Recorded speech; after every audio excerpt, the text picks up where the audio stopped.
बहू, बाथरूम में 2 दिन से तुम्हारे कपड़े पड़े हैं, उन्हें धोकर फैला तो दो। सुनैना ने आंगन में झाड़ू लगाते हुए कहा। अच्छा, फैला दूंगी, आप तो मेरे पीछे ही पड़ जाती हैं, बहू ने अपने कमरे से तेज आवाज में उत्तर दिया। इसमें चिल्लाने की क्या बात है? चिल्लाने की बात क्यों नहीं है? कपड़े मेरे हैं, फट जाएंगे तो मैं आपसे मांगने नहीं आऊँगी। जिसने मेरा हाथ पकड़ा है वह खरीद कर भी लाएगा। आपके सिर में क्यों दर्द होने लगा? बहू अपने कमरे से बोलती हुई बाहर निकली और तेज कदमों से चलती हुई बाथरूम में घुस गई और अपना सारा गुस्सा उन बेजान कपड़ों पर उतारती हुई बोलती जा रही थी। अब तो इस घर में रहना मुश्किल हो गया है। मेरा थोड़ी देर आराम करना भी किसी को नहीं सुहाता। इस घर के लोग चाहते हैं कि मैं नौकरानी बनकर सारे मकान की सफाई करूं, सबकी सेवा करूं, जैसे मेरा शरीर हाड़ मांस का नहीं पत्थर का है। अपने इकलौते बेटे अखिलेश के लिए सुनैना ने बहुत सी लड़कियों को देखने के बाद रीतू का चुनाव किया था। दूध की तरह गोरी और बीकॉम तक पढ़ी सर्वांग सुंदरी रीतू को देखते ही सुनैना उस पर मोहित सी हो गई थी और घर आते ही घोषणा कर दी थी कि मेरी बहू बनेगी तो रीतू ही, अन्यथा अखिलेश भले ही कुंवारा रह जाए। इस तरह सुनैना ने 2 साल पहले अपने बेटे का विवाह रीतू से कर दिया था। रीतू अपने पूरे परिवार की लाडली थी, विशेषकर अपनी माँ की, इसलिए वह थोड़ी जिद्दी, अहंकारी और स्वार्थी भी थी। उसके घर में उसकी माँ का ही शासन था। बचपन से रीतू को माँ ने यही पाठ पढ़ाया था कि ससुराल जाने के बाद जितनी जल्दी हो सके अपना अलग घर बना लेना। संयुक्त परिवार में रहेगी तो सास ससुर की सेवा करनी पड़ेगी। वैसे तो सुनैना के परिवार में भी किसी चीज़ की कमी नहीं थी, पर रीतू के परिवार के मुकाबले उनकी स्थिति कुछ कमज़ोर थी। सुनैना के पति रामअवतार एक कंपनी में हेड अकाउंटेंट थे। वेतन कम था, पर उसी कम वेतन में उनकी पत्नी सुनैना अपने घर को बड़े ही सलीके से चला रही थी। साथ ही अपने इकलौते बेटे अखिलेश को भी उन्होंने अच्छी शिक्षा दिलवाई थी। इस समय अखिलेश एक विदेशी कंपनी में प्रोजेक्ट मैनेजर के पद पर कार्य कर रहा था, जिसकी शाखाएं देश भर के बड़े शहरों में थी। अखिलेश को अक्सर अपनी कंपनी की अलग अलग जगह की शाखाओं का दौरा करना पड़ता था। अखिलेश जानता था कि कितनी कठिनाई से उसके मम्मी पापा ने उसे अच्छी शिक्षा दिलवाई है, इसलिए उसका झुकाव हमेशा अपने माता पिता और अपने घर की ओर रहता था। वह अपने वेतन में से कुछ रीतू को देकर बाकी पैसा अपनी मम्मी के हाथों में रख देता था। 2-3 महीने तो रीतू ने यह सब देखकर सहन किया। यहाँ की सारी स्थितियों की जानकारी रीतू अपनी माँ को बताना कभी नहीं भूलती थी। हर रात दिन भर की घटनाओं की जानकारी वह अपनी माँ को दे दिया करती और माँ उसे अपना गुरुमंत्र देना कभी नहीं भूलती थी। करीब 3 महीने बाद रीतू ने पहले तो अपने पति पर शासन करना शुरू किया और जब वहाँ बात नहीं बनी तो उसने अपनी सास सुनैना से बात बात में झगड़ा करना शुरू कर दिया। एक बार जो उसका मुंह खुला तो उसने सुनैना की हर ईंट का जवाब पत्थर से देना शुरू कर दिया। अब तो इस घर में हर दिन सास बहू में झगड़ा होने लगा। जिस घर में रीतू के आने से पहले जो शांति थी, अब उस शांति का वहाँ नामो निशान भी नहीं रहा। अब सुनैना की दोपहर घर से थोड़ी दूर एक कमरे में गरीब बच्चों को पढ़ाने में व्यतीत होने लगी। रामअवतार एक शांति प्रिय व्यक्ति होने के नाते दोनों को कुछ भी नहीं कह पाते थे। पत्नी को अधिक प्यार करते थे, इसलिए उसे अपने तरीके से समझा दिया और बहू के मुंह लगना उचित नहीं समझते थे, इसलिए वे अपने ऑफिस से लेट आने लगे। अखिलेश की भी यही स्थिति थी। जिस माँ ने तमाम मुसीबतें झेलकर उसे पाला पोसा, पढ़ा लिखा कर इस लायक बनाया कि वह इज्जत की रोटी कमा सके। उनसे वह कठोर बातें बोल ही नहीं सकता था, लेकिन रीतू के सामने उसकी हिम्मत ही नहीं होती थी। उधर रीतू रात दिन अखिलेश के कान भरने लगी कि अब वह इस घर में नहीं रहेगी। उसे या तो वह उसके मायके पहुंचा दे या दूसरा मकान किराए पर लेकर रहे। शाम को जब अखिलेश ऑफिस से आया तो सीधे अपने कमरे में गया। कमरे में रीतू बाल बिखेरे अस्त व्यस्त कपड़ों में गुस्से में बैठी थी। अखिलेश ने उससे पूछा, आज क्या हुआ, इस तरह क्यों बैठी हो? आज फिर माँ से झगड़ा हुआ क्या? और क्या, तुम्हारी माँ मुझसे प्यार से बात करती है? शेरनी की तरह गुर्राते हुए रीतू ने कहा, और उसकी आंखों से आंसू बहने लगे। इसी के साथ दोपहर का सारा वृतांत रीतू ने नमक मिर्च लगाकर बता दिया। पुरुष सब सह सकता है, पर सुंदर स्त्री के आंसू वह सहन नहीं कर सकता। अखिलेश ने फौरन अपना निर्णय सुना दिया कि वह कल ही इस घर को छोड़ देगा। यह बात सुनते ही रीतू के आंसू कपूर की भांति उड़ गए। सोते जागते रात गुजर गई। सुबह जल्दी उठकर अखिलेश घर से निकल गया और करीब 2 घंटे बाद घर आकर माँ से बोला, माँ मैंने अलग मकान देख लिया है और रीतू के साथ दूसरे मकान में जा रहा हूँ। माँ ने कहा, अपने पापा को आ जाने दो, उनसे बात करके चले जाना। नहीं माँ, अब मैं किसी का इंतज़ार नहीं कर सकता। हर दिन कलह से अच्छा है अलग रहना, कम से कम शांति तो रहेगी। ठीक है, मैं तुम्हें नहीं रोकूंगी, क्योंकि अब तुम बच्चे नहीं रहे। जैसा तुम्हें ठीक लगे करो।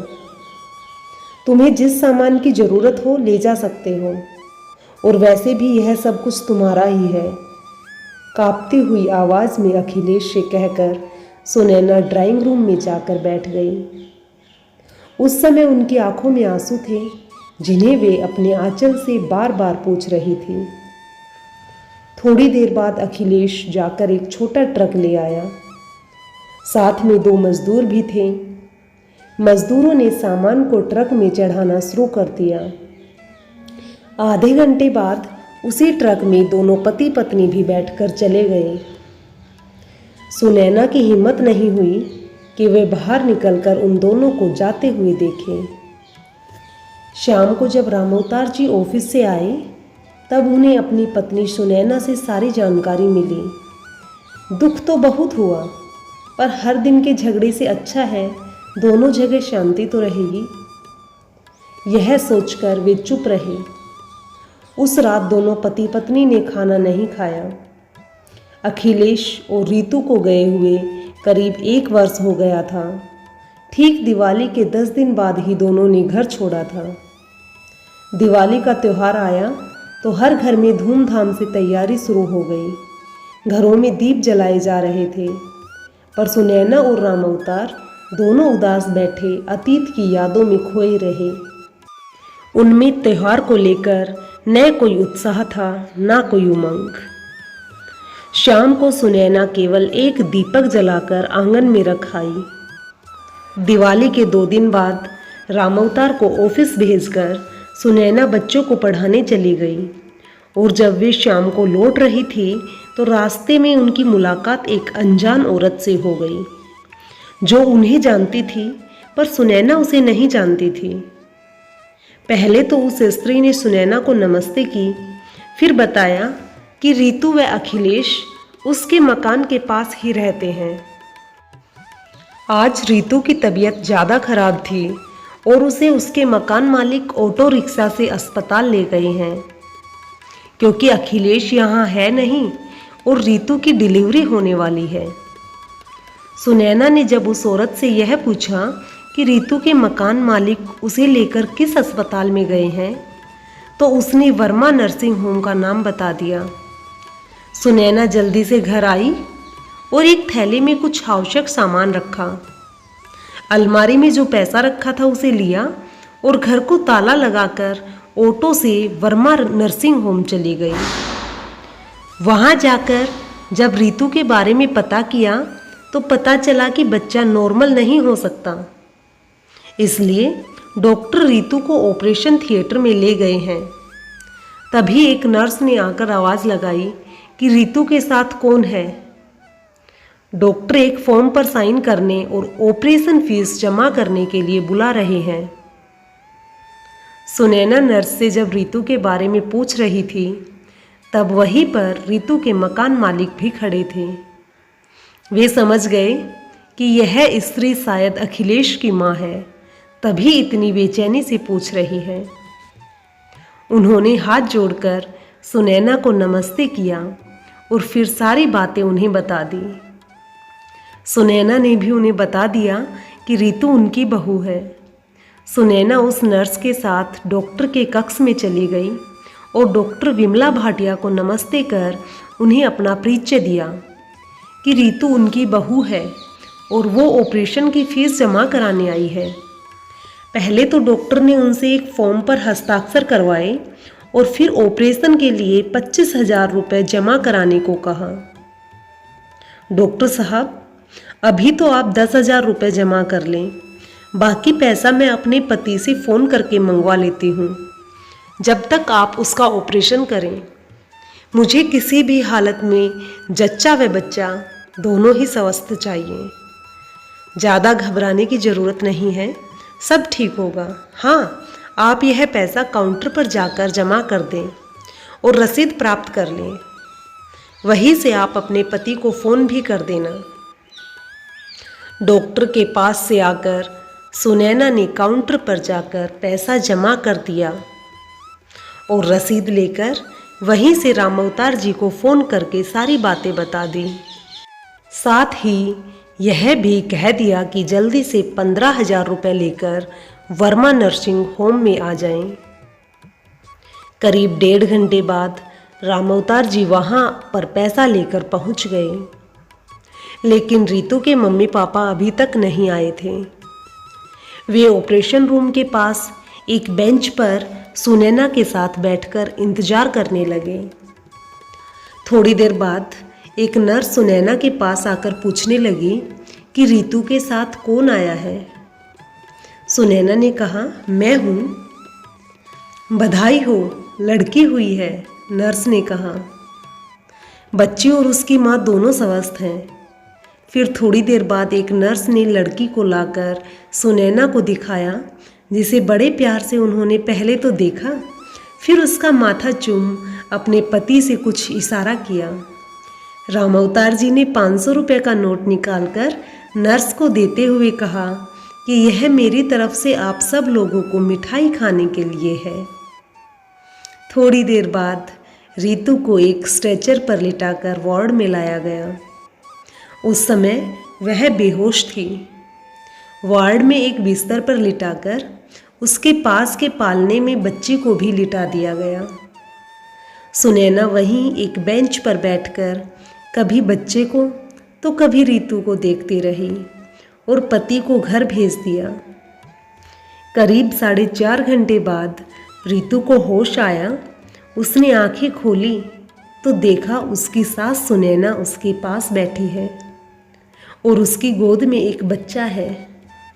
लक्ष्मी आई है, ठीक तुम्हारी तरह।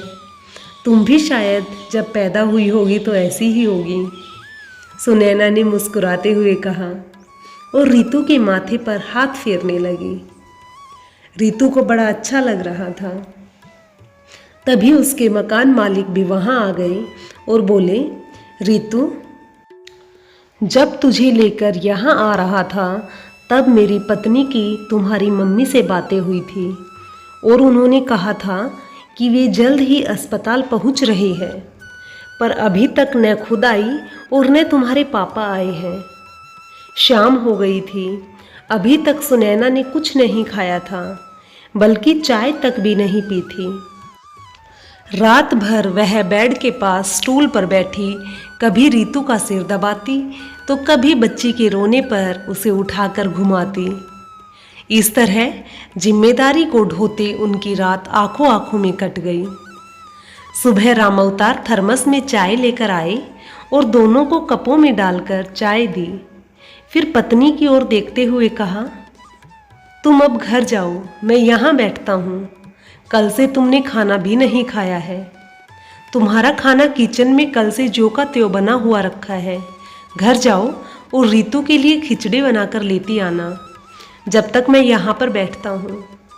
आज मैंने ऑफिस से छुट्टी ले रखी है। सुनैना दोनों को बहुत सी हिदायतें देकर चली गई। रामअवतार वहीं बेंच पर बैठ गए। करीब 1 घंटे बाद कुछ सोचकर रीतू से उन्होंने कहा, बेटा मैं जरा बाहर बैठता हूँ, कोई चीज़ चाहिए तो नर्स से कहलवा देना। और वार्ड से बाहर निकल गए। रीतू के बगल वाले बेड पर भी एक स्त्री को ऑपरेशन से बच्चा हुआ था। उसकी देखभाल के लिए उसकी माँ वहीं पर बैठी हुई थी। जब रामअवतार वार्ड से बाहर चले गए तब वह औरत अपनी जगह से उठकर रीतू के बेड के पास आ गई और पूछने लगी, तुम्हारे मम्मी पापा अच्छे स्वभाव के मालूम पड़ते हैं। खासकर तुम्हारी मम्मी तो बहुत ही अच्छी है। बेचारी रात भर तुम्हारी सेवा करती रही है। ये दोनों मेरे मम्मी पापा नहीं, सास ससुर हैं। क्या? वह औरत आश्चर्य से रीतू का मुंह देखने लगी। फिर उसने कहा, क्या दुनिया में ऐसी भी सास होती है जो कल से बिना खाए पिए अपनी बहू की सेवा कर रही है? बेटी तुम बहुत खुशनसीब हो जो तुम्हें ऐसे सास ससुर मिले हैं। पूरा वार्ड अब तक यही समझ रहा था कि ये तुम्हारे मम्मी पापा हैं। कोई सास अपनी बहू के लिए इतना कर सकती है, यह मैंने पहली बार देखा है। अगर हर सास तुम्हारी सास जैसी हो जाए तो कोई बहू जलकर नहीं मरेगी, कोई बहू गले में फंदा लगाकर नहीं मरेगी, कोई बहू जहर खाकर या गाड़ी के नीचे आकर अपनी जान नहीं देगी। मैं तो तुम्हें यही कहूँगी कि कभी अपनी सास को तकलीफ मत देना, कभी उनसे कठोर बातें मत करना।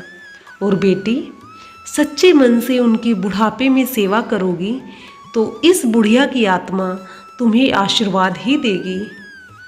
इतने में एक नर्स रीतू को इंजेक्शन लगाने आ गई। उस औरत की बेटी ने शायद पानी मांगा और उसे वह पानी पिलाने चली गई। रीतू सोचने लगी कि उसकी मम्मी भी एक औरत है और उसकी सास भी, पर दोनों में कितना फर्क है। एक केवल शासन करना चाहती है, दूसरी नम्रता पूर्वक अनुसरण। एक किसी के घर को तोड़ना चाहती है तो एक घर को बचाने के लिए स्वयं तकलीफ उठाती है। एक में दिखावा है, अभिमान है, तो दूसरी में गंभीरता एवं सहजता है।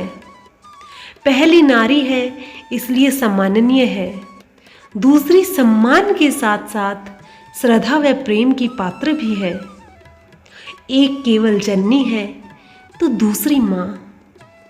रीतू की आंखें छलक रही थी। बेटा चाय पी लो। रामअवतार की आवाज़ से रीतू का ध्यान भंग हो गया। रीतू ने बड़े ध्यान से अपने ससुर की ओर देखा और सोचने लगी, इस व्यक्ति ने आज तक मुझे बेटा के सिवा और किसी नाम से बात नहीं की और न ही कठोर शब्द बोले। इन लोगों के साथ गलत व्यवहार करके मैंने बहुत बड़ा अपराध किया है। फिर रीतू का ध्यान भंग हुआ क्योंकि रामअवतार जी बगल वाली स्त्री से कह रहे थे, बहन जी आपको एक कष्ट दे रहा हूँ, आप मेरी बहू को हाथ लगाकर उठा दें ताकि वह चाय पी ले। वह औरत उठी और रीतू को उठाकर चाय पिलाने लगी तो रामअवतार जी वार्ड से बाहर चले गए। करीब 10 बजे सुनैना खिचड़ी और कुछ साफ सुथरे कपड़े लेकर आ गई और रीतू को धीरे से बैठाकर चम्मच से अपने हाथ से खिलाने लगी।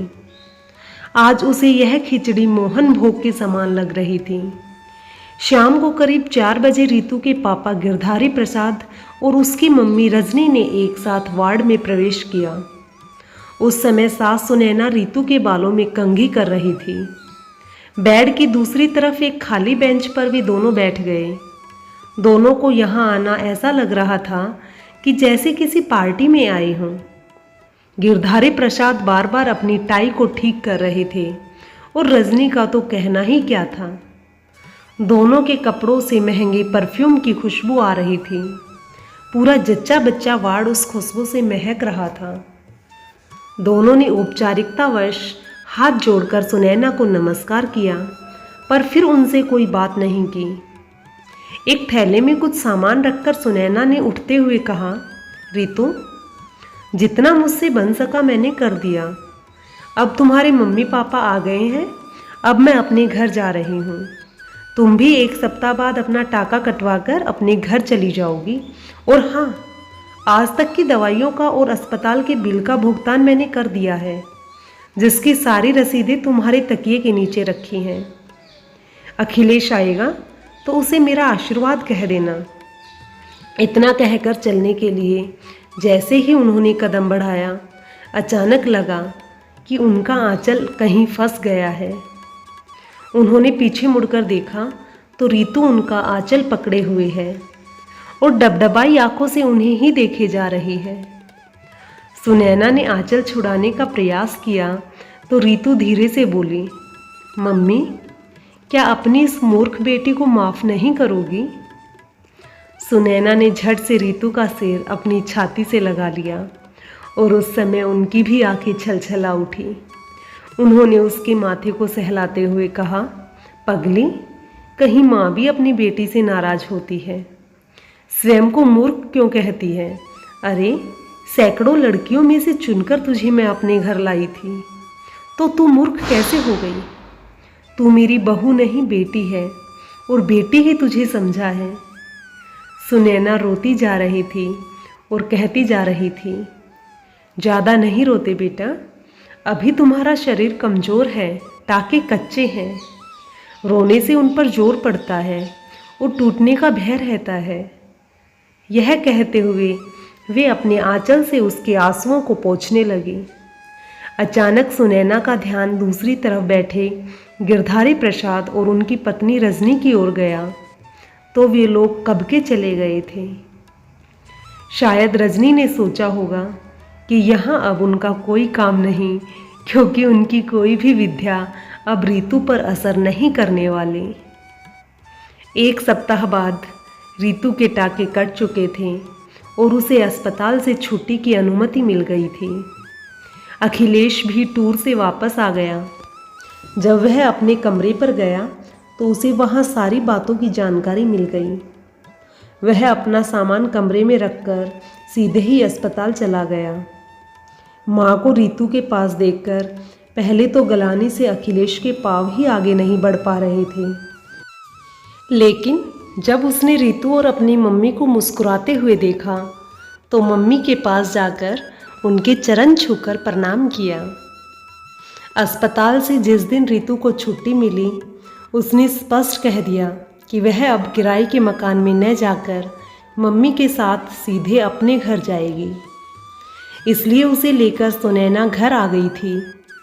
अब उस घर में खुशियाँ ही खुशियाँ थी। सभी के चेहरे मुस्कुराते रहते थे। नन्ही सी जान सबके लिए खिलौना बनी हुई थी। रितु पर अभी बहुत प्रतिबंध था, इसलिए वह केवल अपने कमरे में लेटी रहती थी। घर का सारा काम सुनैना ही करती थी। सुनैना ने रितु के पास आकर कहा, बेटी, मैं ज़रा बाजार जा रही हूँ और बाहर से ताला लगा देती हूँ ताकि तुझे बार बार उठना ना पड़े। और वे बाहर से ताला लगाकर चली गई। रितु अपने कमरे में आकर बेटी को दूध पिलाते हुए सो गई। अचानक उसकी आँख खुली तो देखा कि कमरे में ट्यूबलाइट जल रही है। वह धीरे से अपने कमरे से बाहर निकली तो देखा कि आंगन में चावल के घोल का अल्पना बना हुआ था और वहाँ पर बहुत से दीपक रखे हुए हैं, जिन्हें मम्मी जी बैठकर जला रही है। दिवाली बीतने के बाद मम्मी जी दीपक जला रही है, यह रहस्य उसकी समझ में नहीं आ रहा था। वह धीरे से अपनी सास के पास गई। रितु की पायल की आवाज़ से सुनैना का ध्यान दरवाजे की ओर गया तो उन्होंने देखा कि दरवाजे पर रितु खड़ी है। रितु ने आश्चर्यचकित स्वर में पूछा, मम्मी, दिवाली तो कब की बीत गई, फिर ये सब आज क्यों? सुनैना मुस्कुराते हुए रीतू की ठोड़ी को ऊपर उठाते हुए बोली, मेरे घर वर्षों बाद मेरे बच्चे आए हैं तो दिवाली तो अभी ही मनाऊंगी ना। मेरी बेटी दिवाली के बाद गई थी और दिवाली के बाद अपने साथ मेरी पोती भी लेकर आई है। इस खुशी में मैंने आज दिवाली मनाई है। जाओ तुम भी अच्छी सी साड़ी पहन लो और नूपुर को नए कपड़े पहना दो। मैंने तुम दोनों के लिए नए कपड़े अलमारी में रख दिए हैं। फिर हम सब साथ मिलकर दीपक जलाएंगे। रीतू का हृदय गदगद हो गया। वह अलमारी से कपड़े लेकर बाथरूम में बदलने चली गई। रीतू ने झुककर पहले सुनैना के पैर छूकर प्रणाम किया। फिर उसने कहा कि मम्मी, नूपुर को आज यही आशीर्वाद दें कि इसमें आपके जैसे गुण आ जाएं और वह जिस घर में जाए उस घर को स्वर्ग बना दे। आंगन में रखी परात में जो 11 दीपक जल रहे थे, आज उनकी लौ रीतू को बड़ी ही सुंदर लग रही थी। वह अपलक केवल जलते दीपकों को ही देखे जा रही थी और वे जलते हुए दीपक उसे यूँ लग रहे थे मानो उन दीपकों की लौ से उसका जीवन ही जगमगा गया हो। दोस्तों, यह कहानी आपको कैसी लगी कृपया करके कमेंट बॉक्स में ज़रूर बताएं। अगर आपको यह कहानी पसंद आई तो लाइक और ज़्यादा से ज़्यादा शेयर कीजिए और अगर इस चैनल पर नए हैं तो सब्सक्राइब करना ना भूलें। मेरी ये कहानी अंत तक देखने के लिए आपका बहुत